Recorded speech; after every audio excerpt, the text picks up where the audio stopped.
Východná, vo 2 rady domy, alebo cez východnú bystrá voda pretekala, alebo z východnej dievčata.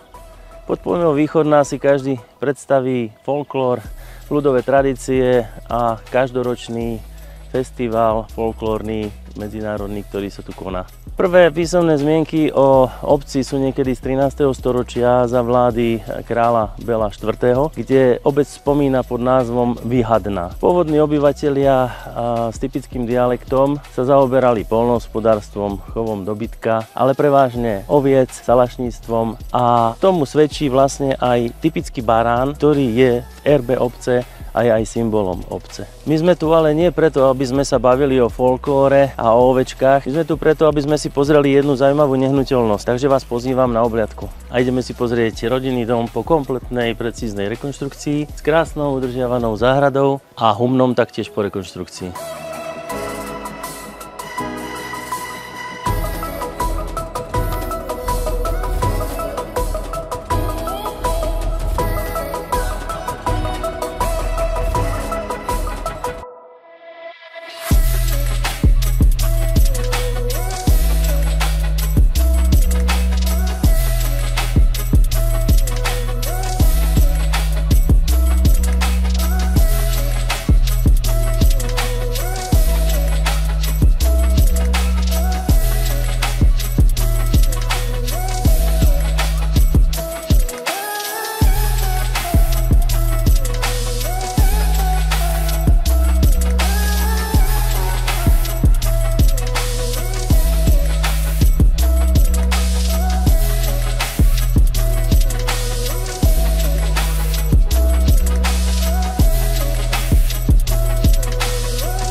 Ako ste mohli vidieť, domček je v podstate pripravený a môžete sa nasťahovať. Ďalšie vzťahy a detaily vám už vysvetlím osobne. Moje meno je Robert Bela a neváhajte ma kontaktovať.